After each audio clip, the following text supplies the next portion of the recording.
Hello, my name is Dr. Stanley Lang, and welcome to this video. And the topic is, are hot dogs good for you? Now, the reason I'm asking this question is that I had an interesting conversation with a patient today who was describing to me why hot dogs were good for you.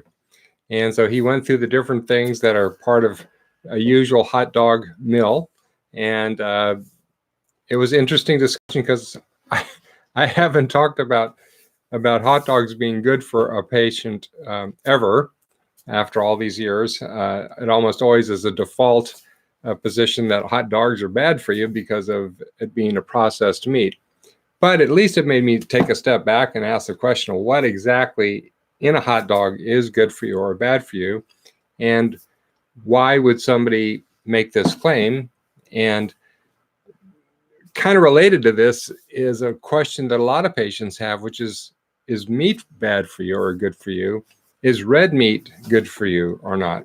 So I had a patient earlier this week that has basically been trained very carefully by the medical industry that meat is bad for you, especially red meat. And so the only meat that she ever eats is chicken. So here's the paradox about that whole thing with chicken and red meat. Most of the chicken that people eat in the United States is fed in factory farms. These chickens live in very tight confines. They are fed a diet that is completely different from their usual natural diet. So they're eating food that isn't natural to them. They're inhaling a lot of ammonia. They're stressed out, completely stressed out. If you can imagine living side by side with somebody for your whole life, and what that would do to you. Well, these chickens, that's their whole life, and that's what people think is a healthy food, as opposed to a cow that's been grazing out in the western fields for most of its life, and then it ends up some of the end of its life in a feedlot, which isn't good for it either. But the point is that the way that most chickens are raised, that's not good food for you either. There's a lot of chemicals, hormones, and stuff like that. Well, getting back to the original question, are hot dogs bad for you?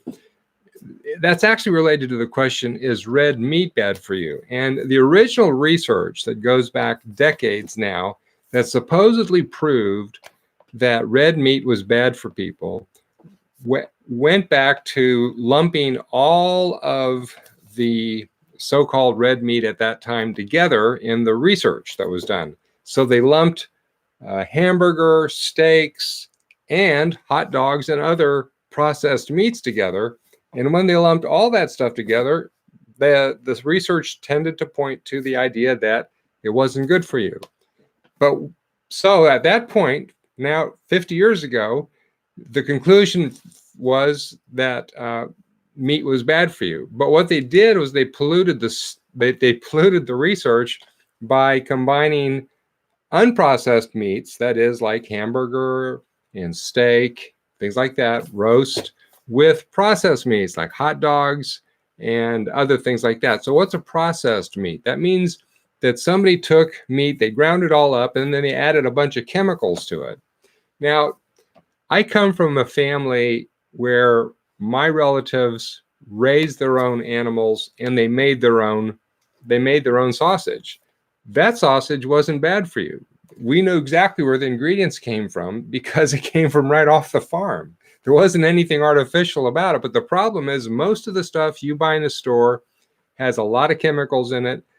And in many cases, you don't know what's in it or where it came from. And so that's why processed foods are associated with not being healthy. And so meat is basically been criminalized as being not healthy, red meat, because of the original research that showed that meat was bad because it included all the processed food. Well, they go back and look at the research and carve out just regular meat that's not processed, and lo and behold, it shows that it's not harmful to you. But has that been publicized to the people? No. It's still being taught that red meat is bad for you, even though there's no research at all to support it.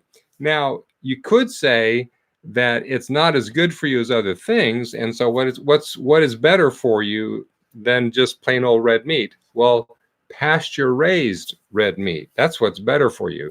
And that's what you should be looking for when you are looking for any kind of a meat, whether it's from a cow, a pork, or a chicken, or whatever. Is it pasture raised or not? That's what counts. Why does it count? Because what the animal eats is what creates the meat that you're eating, and the constituents of that meat are totally different depending on what that animal has been eating. In particular, what we call the essential fatty acids. They're totally different in animals that are range fed versus animals that are not range fed. Now, this is a shock to people, but a completely range fed cow has more omega-3 in it than salmon.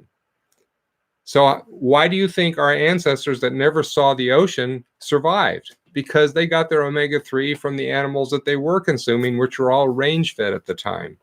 And so when you think about this question, which are hot dogs bad for you? Yes, they are bad for you unless you can get a hold of one that has been processed in a way where you know where all the ingredients are and the meat came from a range-fed animal. Then it could potentially be good for you. Now, if that hot dog is sitting on bread, well, that raises a whole bunch of other issues that I'm not going to get into today, just talking about the meat. Now, a lot of people have confusion about how to eat in a way that's healthy for them. If you don't know the best way to eat and you are interested in reversing multiple different medical conditions that people deal with, being overweight, being diabetic, having high blood pressure, feeling fatigued, having fibromyalgia, lots of other chronic problems, and you want to learn how to eat in a simple way that can help reverse all of these things that have as a common denominator insulin resistance syndrome or metabolic syndrome, I'd like to give you this book. There's a link to it underneath this video. Please take a copy of it with you. It's called Why Am I Still Fat? And it's not just for people that are fat, but most people are. So take advantage of the free book. I hope this has been helpful to you. I wish you well. God bless, and don't eat the hot dog.